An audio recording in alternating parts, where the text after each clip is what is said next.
Vamos a abrir nuestras Biblias en Deuteronomio capítulo 9, versículos 1 al 5.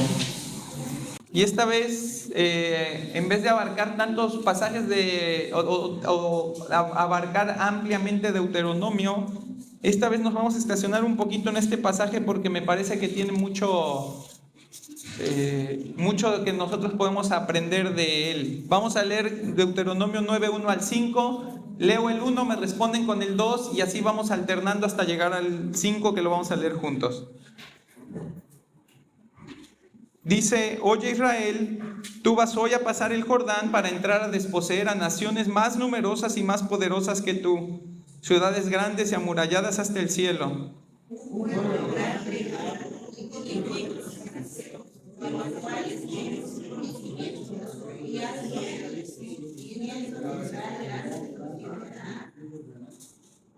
Entiende pues hoy que es Jehová tu Dios el que pasa delante de ti como fuego consumidor, que los destruirá y humillará delante de ti, y tú los echarás y los destruirás enseguida, como Jehová te ha dicho.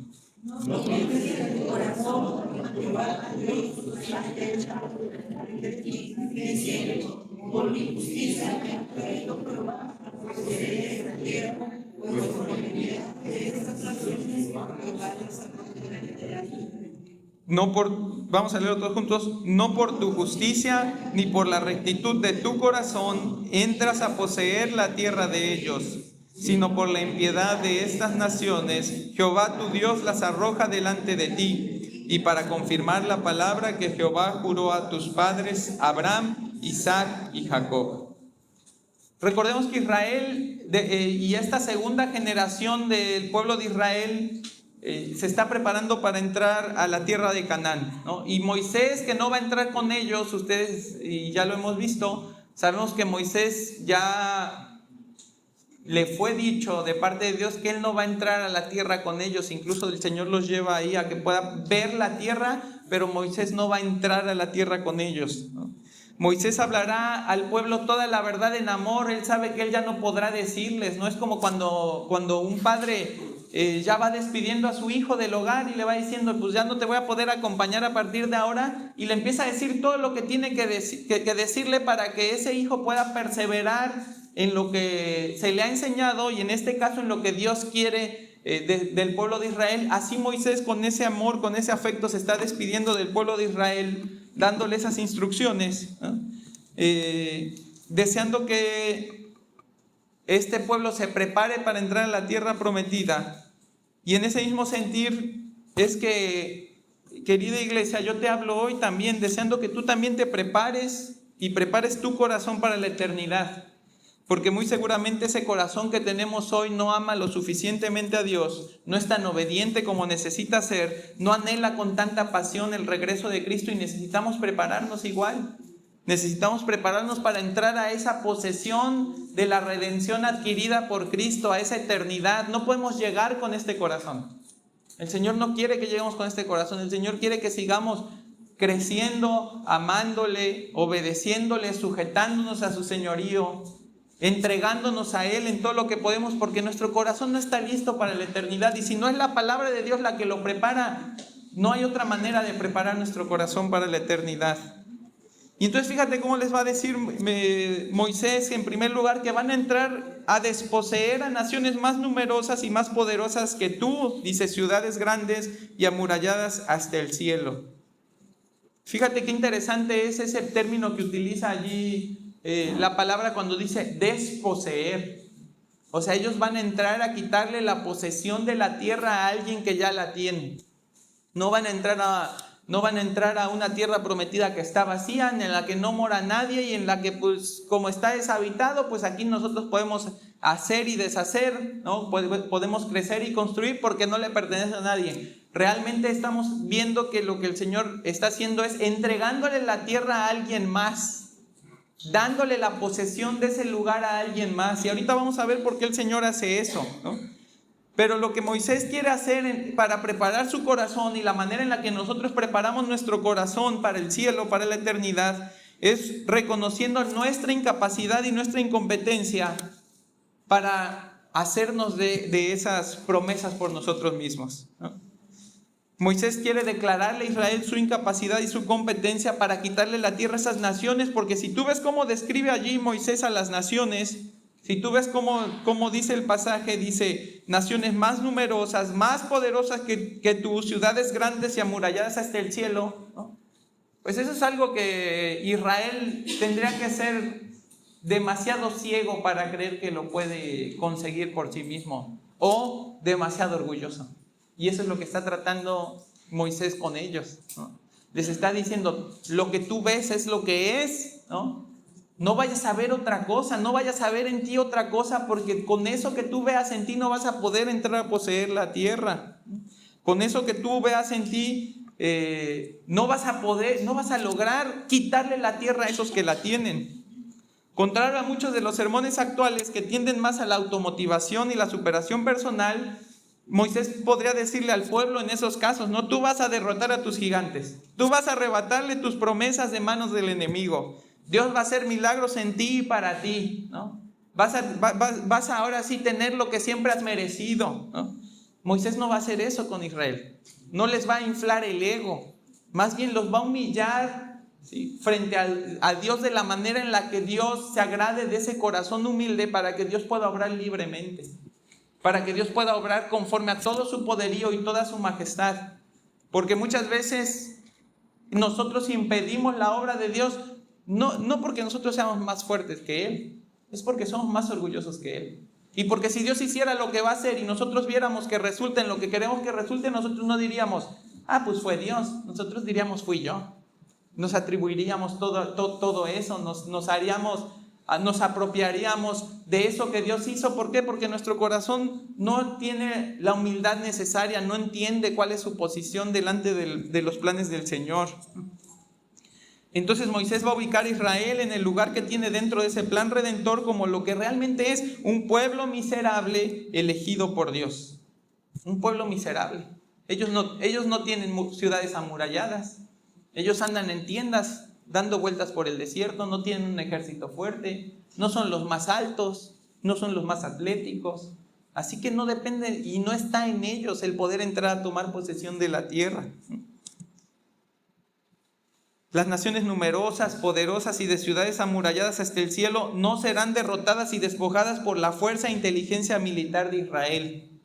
La nación judía no ostenta ninguna grandeza que pueda presumir frente a las naciones que enfrenta. Más bien Israel es todo lo opuesto. Fíjate, Deuteronomio 7:7 dice, no por ser vosotros más que todos los pueblos os ha querido Jehová y os ha escogido, pues vosotros erais el más insignificante de todos los pueblos. Si se hubiera tratado de capacidades, Dios no hubiera escogido Israel para tomar la tierra prometida. Hay pueblos más fuertes, hay linajes más poderosos, ¿no?, más vigorosos, más fuertes. Nosotros lo vemos en las Olimpiadas, cuando van nuestra raza ahí a las Olimpiadas, ¿no? Y de repente pues juegan básquetbol. Bueno, ahorita ya somos un poquito más altos, ¿no?, que antes, pero antes se veía más la diferencia. Pero imagínate aquí, tratando de tomar la tierra prometida, tratando de quitársela, de desposeer a aquella nación que la tiene, que es una nación que es de gigantes, que es una nación que es poderosa, que ha construido murallas que llegan figurativamente hasta el cielo. O sea, no las podían ni siquiera intentar saltar, ¿no? Y es lo que vamos a ver nosotros que hace Dios milagrosamente en Jericó, ¿no? ¿De qué manera podía tomar Israel Jericó? No podía tomarlo por medios humanos, lo tiene que tomar por medio del poder del Señor. Isaías 41:14 dice, y fíjate qué interesante es, ¿no? No temas, gusano de Jacob, o vosotros los pocos de Israel. Yo soy tu socorro, dice Jehová, el Santo de Israel es tu Redentor. Fíjate cómo les llama allí la palabra en Isaías. No temas, gusano de Jacob. Hermana, no te da permiso eso de llamarle a tu esposo gusano, ¿eh? No lo vayas a malinterpretar, pero así es realmente como el Señor nos está viendo. Como lo miserable que somos, lo pequeño que somos, lo insuficiente, lo incapaces, ¿no? El principio de toda obra divina es la declarada insuficiencia del hombre y la proclamada suficiencia de Dios. Dado que Dios puede lograr todo lo que se propone en sí mismo, su elección no está basada en conveniencia, sino en afecto. Dios no está eligiendo a los más fuertes para quitarles la tierra a otros igual de fuertes. Entonces está escogiendo a los más débiles para quitarle la tierra a los que son más fuertes. ¿Por qué? Porque ese es su afecto, ese es su deseo. Él quiere mostrar su poder así. Dios no elige mostrar misericordia redentiva a quienes le representan mayor conveniencia o capacidad, pues Dios no necesita ningún tipo de auxilio humano como nosotros podríamos pensar para este proceso. Ya sea para el proceso de tomar la tierra prometida o ya sea para el proceso de llevarnos a nosotros a la tierra prometida, a la eternidad prometida. No necesita Dios ayuda. Nosotros generalmente vamos a escoger a alguien que colabore con nosotros, que esté con nosotros, que nos ayude en algo por sus aptitudes, por sus capacidades, ¿no? Porque sea bueno para. Si no es alto, si no es fuerte, al menos que sea bueno para moverle a la tecnología, que sea hábil, que sea diestro, ¿no? O para algún otro tipo de actividad. Pero siempre nosotros los vamos poniendo en donde pueden ser más útiles. ¿Por qué? Porque eso ¿qué va a representar? Menos esfuerzo para mí. Eso va a representar menos esfuerzo para mí. Yo tengo que hacer menos si el que elijo puede hacer más. Pero Dios no utiliza ese principio. Dios utiliza el principio de yo puedo hacerlo todo, no necesito que tú hagas nada. Y mi problema no es que vayas a terminar haciendo algo porque no tienes la capacidad. El problema es que creas que puedes terminar haciendo algo. El problema no es que vaya a adquirir de repente Israel capacidades que son sobrenaturales. El problema es que crea que tiene capacidades sobrenaturales, que se engaña a sí mismo atribuyéndose capacidades que solo le pertenecen a Dios. Quien cree que tiene algo que aportar a su relación con Dios, se coloca en una posición peligrosa con el Dios que ha dicho que Él resiste al soberbio y da gracia al humilde. Es peligroso creer que podemos de más delante del Señor, porque la actitud de Dios hacia esos hombres soberbios es, te voy a resistir. Y resistir es no te voy a dejar pasar, no te voy a dejar hacer, no te voy a dejar ni acercarte. No tengo yo no me voy a tratar de relacionar contigo. ¿Por qué? Pues porque eres soberbio. ¿Con quién es con el que sí se relaciona el Señor? Con el que tiene humildad, con el que sabe que no es nada, con el que sabe que no puede nada. A ese es al que el Señor le da su gracia. Así que la predilección de Dios por la eternidad ha sido siempre escoger al humilde, al despojado de todo bien propio, al perniquebrado, al insignificante, al que es semejante al gusano, para humillar al soberbio, al acomodado en riquezas, al inquebrantable, al valioso, al que se considera a sí mismo como un toro. Y este principio nos lo confirma el Nuevo Testamento en Mateo 5:3. Dice, bienaventurados los pobres en espíritu, porque de ellos es el reino de Dios. Bienaventurados los que lloran, porque ellos recibirán consolación. Bienaventurados los mansos, porque ellos recibirán la tierra por heredad.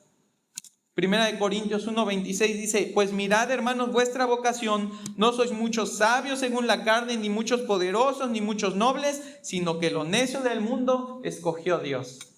Así que, hermanos, si tú sentías que Israel era gusano y tú ya no es cierto. Eres nada más otro tipo de gusano distinto.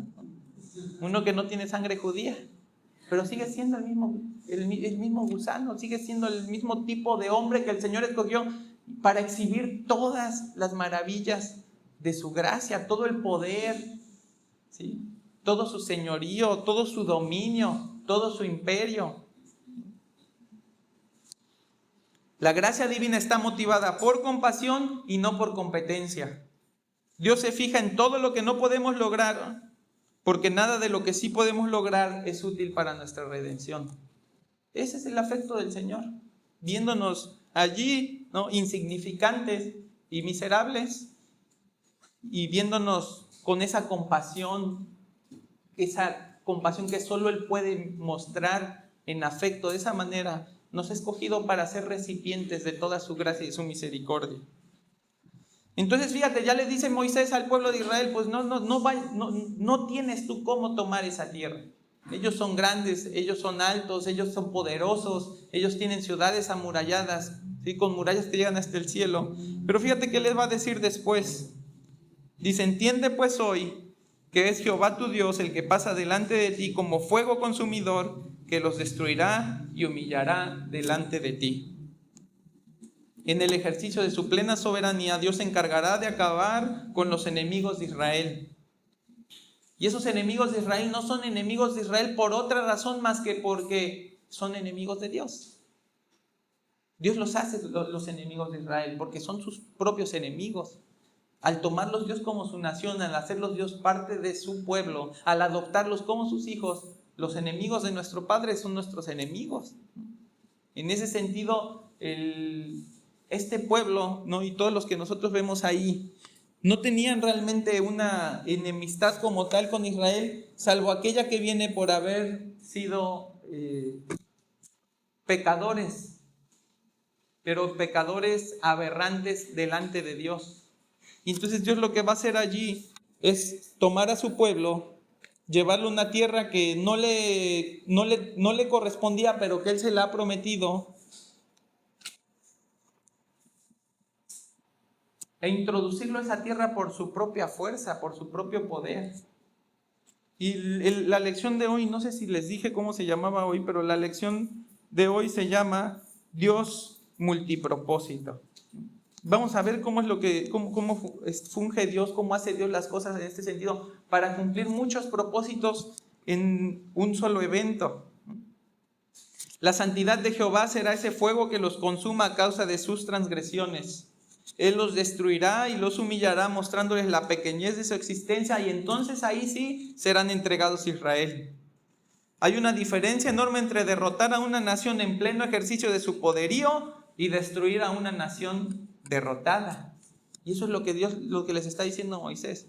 Dios va a pasar ese fuego consumidor, los va a derrotar, los va a destruir. Y una vez que ellos estén destruidos, ¿qué crees que vas a hacer tú? Vas a entrar a destruirlos. Pero ¿qué diferencia? ¿No? Es como cuando entra uno a una pelea, pero pues ya la pelea ya había terminado, ¿no? Ya está el otro ahí tirado y llega a darle el golpe final y dice, mira cómo lo dejé, ¿no? No lo dejaste tú. Eso es lo que Dios les está diciendo aquí. Yo voy a destruir a esas naciones. Yo voy a ejercer mi juicio sobre esas naciones. Va a ser mi fuego, ¿sí? El que vívidamente cause destrozo entre ellos. Mi santidad va a ser la que cause destrozo entre ellos. Y entonces una vez que estén allí los vas a destruir. Una vez que estén allí te vas a deshacer de ellos. Pero no es Israel el primero en el frente de batalla. Es Dios el que está primero en el frente de batalla. Es Israel el que viene atrás simplemente para terminar la obra, para completar la obra. Y va a decir allí el versículo 5, dice, no por tu justicia ni por la rectitud de tu corazón entras a poseer la tierra de ellos, sino por la impiedad de estas naciones, Jehová tu Dios las arroja delante de ti. Fíjate cómo dice, no por tu justicia. No has sido tú, ¿no? Va a decir allí en el versículo 4, por mi justicia me ha traído Jehová a poseer esta tierra. No digas, por mi justicia me ha traído Jehová a poseer esta tierra.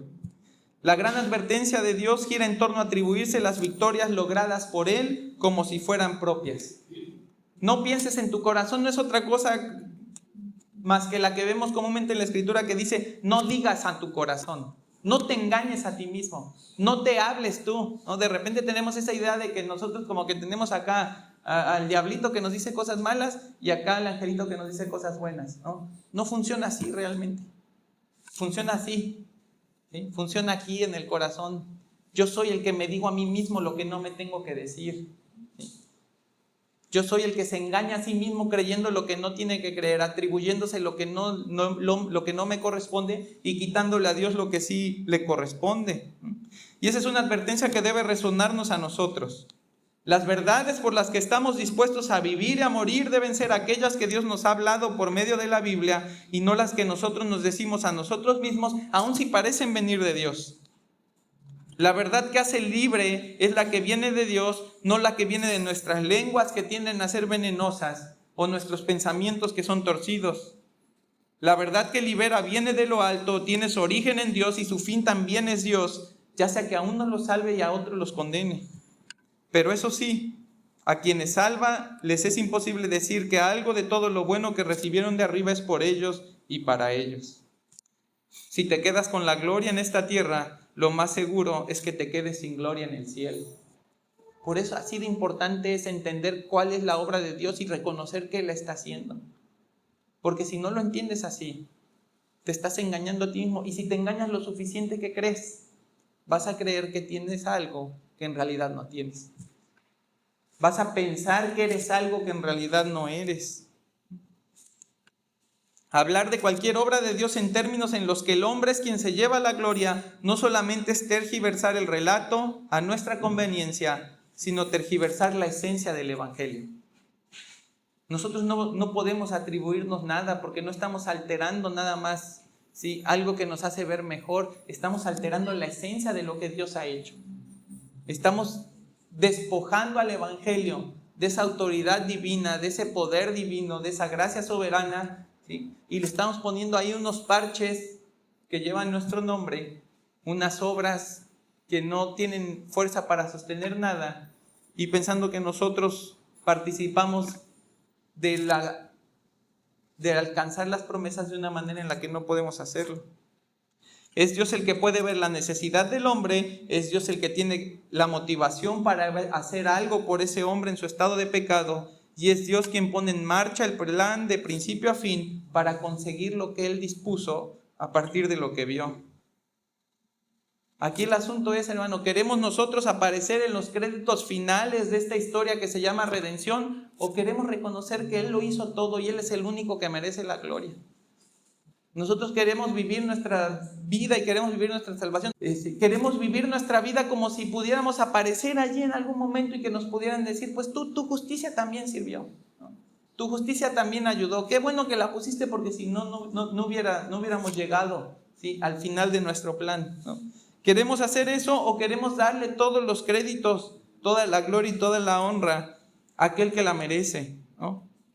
En esta historia solo hay un Redentor y Él es el único digno de recibir la gloria por los siglos de los siglos. Y entonces fíjate, dice el 5, no por tu justicia, sino por la impiedad de estas naciones. La capacidad de Dios para gobernar el mundo con precisión milimétrica es exclusiva de Él. Y fíjate cómo está aquí Dios usando algo. Está usando por un lado su gracia, su amor, su misericordia para llevar al pueblo a tener algo que el pueblo ni siquiera imaginó que podía tener. Una promesa que ni siquiera ellos pidieron, una promesa que les fue hecha, les fue dada en la misericordia de Dios. Ellos nunca pidieron una tierra, Dios se las prometió. Ahora sí, cuando se las prometió, entonces la quisieron a toda costa. Y lo que hemos visto en Éxodo, lo que hemos visto en Números, es que no importaba qué, incluso llegó un momento en el que no les importaba si era con Dios o sin Dios, ellos querían la promesa, ¿no? Codiciaron más la promesa que su relación con Dios. Pero Israel no tenía realmente, y en ese sentido Abraham, pues no tenía el anhelo de una tierra, de una promesa de poseer un lugar donde él podría habitar confiadamente en comunión con Dios. Ese nunca fue el sueño de Abraham, ese fue el anhelo del Señor. Ese fue el deseo del Señor, y a partir de ahí el Señor ha hecho todo lo necesario, y es lo que hemos estado viendo, todo lo necesario para que Israel pueda tener eso. Hasta este punto donde vemos que los está preparando para que cuando entren ahí no se engañen a sí mismos, no se cuenten una historia que no es. Porque ¿de qué les va a servir entrar a poseer la tierra con un corazón que no tiene gratitud al Señor? Con un corazón que no reconoce a ese Dios que les dio la tierra. ¿De qué les serviría tener la tierra prometida? Es como querer ir al cielo no para adorar al Señor, sino para jugar con los ángeles, ¿no? Como para tener un lugar donde ya no haya más tristeza y más dolor. ¿Y qué importa que este Dios ya no voy a sufrir? ¿Para qué quieres el cielo si no te importa el Señor que gobierna y que llena esos cielos? Y es lo mismo que le está sucediendo aquí a Israel y que Dios les está advirtiendo. No quieran entrar a la tierra para atribuirse a ustedes todo. No quieran entrar a poseer la tierra para ustedes glorificarse, para ustedes ensalzarse, ¿sí?, para darse palmadas y abrazarse uno a otro porque por fin conseguimos la tierra. No. Si tú entras a la tierra así, de nada te sirvió la promesa, de nada te sirvió la tierra. Es un pedazo de X número de metros cuadrados que no tiene ningún significado. ¿Por qué? Porque Dios no está allí, Dios no es la esencia de esa consecución de la promesa. Dios no es el fin último de entrar a esa tierra prometida. Debe de ser Dios nuestro anhelo, debe de ser Dios eso que nuestro corazón fervientemente desea cuando nosotros hablamos de salvación y de eternidad. Nosotros debemos amar tanto al Señor que no importa si lo camino aquí o si lo camino en el cielo, yo estoy bien con Él. Me decía Elena en la semana, le digo, la semana pasada creo que fue, decía, papá, es que no me quiero ir al cielo, ¿no? Ella entiende el cielo en este momento, a sus 4 años, ¿no? Como la pérdida de la tierra, como la pérdida de esta vida, ¿no? Para ella eso es el cielo, es dejo de vivir acá, pierdo todo lo que tengo acá, ¿no? Pierde sus juguetes, pierde su diversión, ¿no? Ella cree que pierde a su familia, ¿no? Y le decía a Elena, le digo, tú tienes que caminar tan cerca de Dios que no importa si caminas en la tierra, si caminas en el cielo, sigue siendo lo mismo. No importa si vives esta vida o si ya vives en la eternidad, sigue siendo lo mismo porque tu mayor afecto es el Señor. Tu mayor deseo es estar con Él. Y sí, a veces sí les hablo así a mis hijos de, no me van a entender, pero espero que algo de eso que les digo quede en su corazón. Después se lo voy a poder explicar más, pero es eso, no le puedo decir otra cosa. No le puedo engañar. No le puedo decir, ay, no te preocupes, ahí vas a jugar con animalitos y te la vas a pasar. No, no es cierto. Se trata del Señor. Se trata del Señor. Y sí le puedes decir eso, pero se lo debes decir después de decirle lo primero, ¿no? Sí le puedes decir que allí van a estar jugando el lobo y el cordero y que la naturaleza va a ser un mundo totalmente distinto, un mundo sin pecado, un mundo donde el Señor lo va a llenar todo. Pero lo importante es caminar tan cerca de Dios aquí, ¿sí? En esta tierra que no es la prometida, en este mundo temporal que no es nuestro destino final, que cuando lleguemos allá simplemente sea caminar con Él. Es como cuando tú ves en la Biblia la historia de Enoch, dice ahí, y caminó Enoch con Dios. ¿Qué tanto caminó? Pues caminó tan cerca de Dios que cuando se dio cuenta ya estaba caminando en la eternidad con Él. Ese es el deseo y ese es el anhelo de nuestra tierra prometida, de que Dios lo puede hacer todo, de que nuestra vida está segura en Él, de que Él nos va a llevar a pesar de lo insignificantes que somos, de esos gusanos que somos, Él nos va a llevar por todo esto. De tal manera que cuando lleguemos a aquello disfrutemos plenamente de todo lo que anhelamos disfrutar aquí. Si tú no anhelas disfrutar aquí de tu Señor, si tú no anhelas disfrutar aquí de su comunión, si tú no anhelas el adorar su nombre, el bendecirle, el orar, si tú no lo estás anhelando y estás haciendo algo de eso, no sé para qué quieres el cielo. Para no ir al infierno no es razón suficiente. No es razón suficiente. Quieres el cielo egoístamente. Lo quieres para ti. Lo quieres por ti. Lo quieres porque suena más bonito que estar todo el tiempo quemándose en el infierno. Pero no estás anhelando a Dios. Y nadie que está en el cielo, ¿sí? Nadie de los que están en el cielo no tiene un anhelo por el Señor. Es su mayor anhelo. Es ese anhelo que ya se completó, que ya se hizo realidad. El poder disfrutar del Señor, ¿sí? Sin restricción, sin límite, sin que mi pecado me aparte de Él, sin que mis ojos me lleven a ver lo que no debo de ver, sin que mi mente se distraiga en cosas que no son provechosas para mi alma. Ahí ya no va a haber todo eso. Ahí solo va a ser Él y su presencia que lo llena todo, su gloria que es digna de alabanza. Y ahí va a estar nuestra plenitud de vida. Entonces eso es lo que está haciendo el Señor aquí con Israel, diciéndole, prepárate, no vayas a pensar que algo de esto lo lograste tú, no te vayas a engañar, no te hables a tu corazón diciendo que algo de esto lo lograste por tu justicia, ¿no? Pero además de que el Señor está haciendo eso con Israel, simultáneamente Dios está haciendo algo con las naciones que habitan en ese pueblo. La tierra que Dios le da a Israel no es una tierra que Israel merezca, es una muestra de la gracia de Dios. Sabemos que si el Señor así lo hubiera querido, Él pudo haber mantenido a Israel en el desierto durante toda su existencia, la pudo haber sustentado materialmente, físicamente, con señales y prodigios como lo hacía, ¿no? Y si ese hubiera sido el lugar donde el Señor tenía un descanso por Israel, ese era el lugar perfecto. El desierto es el lugar perfecto si está Dios. ¿Sí? La tierra prometida es el lugar perfecto si está Dios.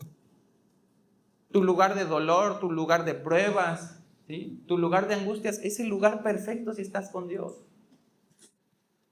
Y el lugar donde todo eso va a desaparecer también es el lugar perfecto si tú estás con Dios. Lo que hace el lugar no es el lugar, lo que hace el lugar es con quién estás allí. Así que no importa cuál sea tu condición, en qué situación te encuentres en este momento, qué te está acongojando, qué te está haciendo padecer necesidad, qué te está haciendo dudar. Si tú estás con el Señor, estás bien. Sin embargo, Dios encuentra satisfacción en prometerle a la nación un lugar donde ellos puedan descansar de todo lo que significa vivir en el desierto como nómadas, pues esa promesa es sombra de la promesa de un descanso eterno, donde Dios será la única fuente de todo bien. Pero Dios aquí nos muestra cómo Él y solo Él tiene una voluntad y una capacidad multipropósito. Cuando hablamos que algo es multipropósito, decimos que puede lograr múltiples cosas, puede alcanzar múltiples objetivos, ¿no? La ganancia de una tierra que para su nación escogida es solo gracia, simultáneamente es el ejercicio de un juicio severo sobre naciones que han ofendido enormemente con su pecado a Dios y sobre las cuales Dios no tendrá más paciencia. Dios no espera por siempre. Dios no le da a estas naciones la oportunidad de convivir con Israel para que vean el testimonio de un pueblo que le teme, sino que los va a desaparecer de la tierra, los va a sacar de allí. Ya pasó su tiempo, ya pasó su oportunidad, ahora solo les espera el juicio. Así como vino el juicio sobre Sodoma y Gomorra por la aberración de su pecado, ahora viene el juicio sobre todos los moradores de Canaán que se han entregado a la idolatría, que están entregados a la inmoralidad sexual, que usan a sus deidades que no existen para justificar todo lo que hacen, y han llegado a tal grado de depravación que sacrifican a sus hijos a dioses como ofrenda. Dioses que ni siquiera existen. Vidas que sí existen, vidas que han sido regalo de Dios, sacrificadas a dioses que ni siquiera existen. Es tal la perversidad de su corazón que la paternidad es demasiada responsabilidad como para llevarla a cabo. ¿Para qué quiero hijos? Hay que cuidar de ellos. Hay que darles de comer, hay que vestirlos, lloran, gritan. ¿Sabes qué? Pues mejor se los sacrifico al Dios, ahí está, ¿no? Mejor que ya no lo tengo, se lo sacrifico a mi Dios y el Dios ese que no existe va a decir, mira cuánto me ama, ¿no? Cuánto me ama que sacrificó a su hijo. Dios se hartó de eso, se hastió de eso. Cuando Dios entra a poseer la tierra prometida para dársela a Israel, como decimos nosotros, no está sacando unas blancas palomitas. Está sacando a naciones perversas, capaces de hacer cualquier cosa sin temor de Dios, sin considerar a Dios. Y dentro de esas cosas estaban incluso sacrificando a sus hijos, matándolos, día tras día. Allí estaban dando a sus hijos. ¿Para qué? Para poder seguir viviendo en sus concupiscencias. ¿A qué te suena esto? ¿No te suena a nuestro mundo actual? Un mundo donde Dios no existe. Las escuelas de todos los niveles van a enseñar teorías como si fueran verdades absolutas y van a llamar en las verdades absolutas teorías o inventos. Una humanidad que está entregada al desenfreno inmoral de sus corazones perversos, que buscan satisfacer toda necesidad fisiológica sin consideración, al amparo de la mentira de que no hay un Dios al que rendir cuentas ni una vida después de esta. Hombres y mujeres que prefieren pasar a sus hijos por el fuego del aborto antes de traerlos a la vida y hacerse responsables de las decisiones que tomaron. O si no tuvieron tiempo de abortarlo, pues de abandonarlo allí. Que viva como pueda vivir, que haga lo que pueda hacer, que el sistema se encargue de ellos, que la escuela se encargue de ellos, que la iglesia se encargue de ellos. Yo tengo mucho que hacer. Tengo que vivir mi vida, tengo que trabajar, tengo que ser feliz. Tengo que ser feliz. No sé en qué momento me llegó este hijo si yo tengo que ser feliz. Y ahí están, sacrificándolo como en aquel tiempo, a los dioses de hoy. El estudio, el trabajo, la autosatisfacción. Ahí están sacrificando a sus hijos. Dios se va a hastiar de eso también. Por eso es que Dios va a traer su juicio un día para juzgar a todos aquellos que por su inmoralidad y su perversión siguen haciendo lo que hacían estas naciones. Son de los hombres de los que habla Romanos en el capítulo 1. No tienen temor de Dios, no tienen conocimiento de Dios. Eso sí, cuando llegue el momento de las consecuencias, ¿sí?, de pagar por toda la maldad que hicieron, de destruir todas esas bendiciones que Dios les dio, van a ser como el hombre de Proverbios 19:3, dice, la insensatez del hombre tuerce su camino y luego contra Jehová se irrita su corazón. Así van a ser. Es que yo ni quería tener este hijo, pues no vino por no lo trajo la cigüeña. No sé qué esperabas. ¿Qué esperabas? ¿Qué crees que sucede si un hombre y una mujer, ¿sí?, tienen relaciones, van a ser un hijo. Y vas a tener que hacerte responsable de ese hijo o no. ¿O qué vas a hacer con él? ¿Quién se va a hacer responsable de él? ¿Quién se va a hacer responsable de ella si no lo haces tú? Pero ahí está uno reclamándole al Señor. No, Señor, es que esto que me pasó, ¿no? Es que ahora esto que estoy viviendo, y dice, la insensatez del hombre tuerce su camino. Es el hombre y todos sus designios. Es el hombre y todos sus deseos. Es darle rienda suelta a lo que su carne desea. ¿A dónde los lleva? A ese punto. A vivir las consecuencias de sus decisiones, y cuando las están viviendo, ¿qué hacen? Le echan a Dios la culpa. Se irritan, es que Dios es malo, es que Dios si me quisiera ya me hubiera resuelto esto. Es que Dios, si de veras viera por mí, no tendría esta situación. No, es que Dios no tiene que ver por ti de las cosas que tú tienes que ver por. Queremos que Dios haga lo que es nuestra responsabilidad hacer. Las cosas que Dios ha dicho claramente en la Escritura que son responsabilidades nuestras, queremos que esas las haga Dios. Y no funciona así. Esa no es nuestra responsabilidad delante de Dios. Tenemos responsabilidades, las tenemos que cumplir en temor a Él. Tenemos que llevar, sí, a todos los que podamos con nosotros al temor de Dios, a la enseñanza de la palabra, incluidos a nuestros hijos. Dios no va a tolerar esa rebeldía tampoco en el mundo por mucho tiempo más. Su juicio es inminente y real, y Él limpiará el mundo de toda maldad, y en la dispensación de los tiempos Él va a hacer un nuevo cielo y una nueva tierra, sobre la cual no pese la maldición del pecado introducida por medio de Adán. Así que, hermano, tú y yo heredaremos ese cielo no por nuestras justicias, sino por la gracia de Dios. Y de igual forma, mientras unos reciben gracia, otros recibirán el pago que es justo por los pecados que cometieron en su contra. Mientras Dios nos esté introduciendo a nosotros a la eternidad, Dios simultáneamente, en esa obra multipropósito que Él hace, estará llevando al infierno a aquel que no confió en Jesucristo. Y no lo llevará allí sin una oportunidad, sin una vida, ¿sí?, previa de haberle dado la oportunidad de conocer al Mesías, de haber escuchado el Evangelio. Y por eso es importante que nosotros hagamos esa obra, de predicar el Evangelio a toda criatura. Mientras tanto, asegurémonos de estar viviendo los múltiples propósitos de Dios para salvación y no para condenación. Dios tiene un propósito para ti, ¿no? Claro que Dios tiene un propósito para ti. Si es en Cristo es para vida eterna, si es fuera de Cristo es para condenación. Dios ha dispuesto todo para tu eternidad.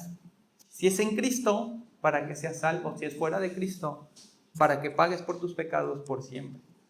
Entonces, hermano, si estás escuchando esto, asegúrate de que el propósito que estás viviendo en tu vida de parte de Dios es el de salvación. ¿Cómo te puedes asegurar de eso? Pues ve que tanto obedeces la palabra. Y si no la estás obedeciendo cada vez que la palabra te dice algo, cada vez que Dios te dice, guarda mis mandamientos, si estás mintiendo, si estás robando, si estás dañando a otros, si tienes otros dioses en tu corazón, ve los 10 mandamientos nada más como ejercicio inicial, ¿sí?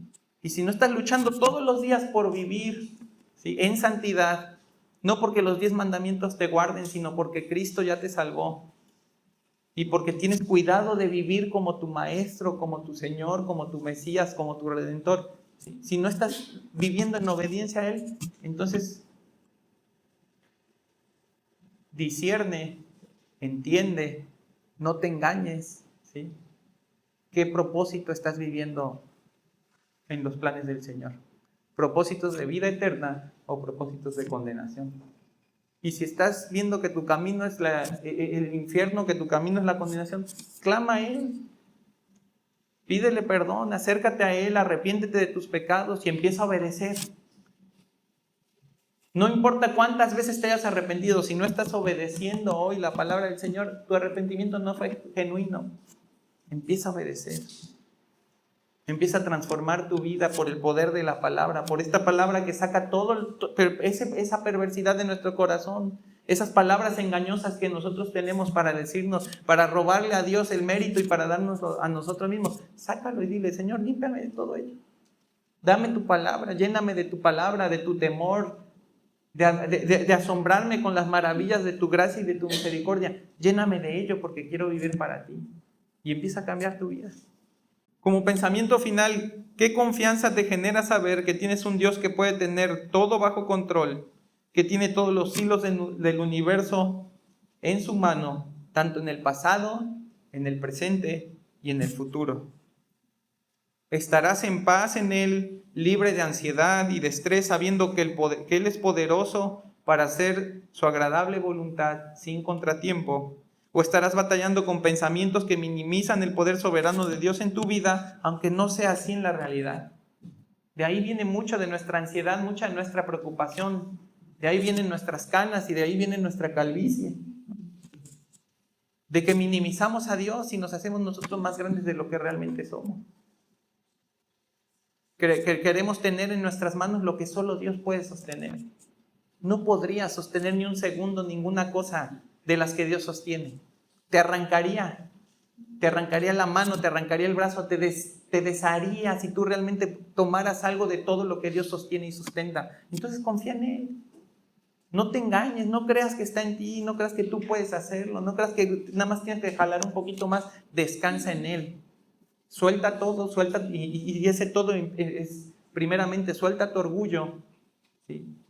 Y descansa en que Él lo tiene todo, que a Él no se le va a escapar nada, que Él no va a jalar ningún hilo de más, ni va a soltar ninguno de más para que a ti te vaya mal, que si algo se aprieta es porque tu alma tiene que crecer en confianza, en paz, ¿sí? En dependencia a Él, y que si Él suelta algo también tienes que confiar que Él lo va a soltar todo lo que sea necesario para que nosotros estemos de rodillas delante de Él, rogándole que todo lo que Él haga, ¿sí?, sea para nuestro provecho y que todo lo que Él haga, Él se glorifique.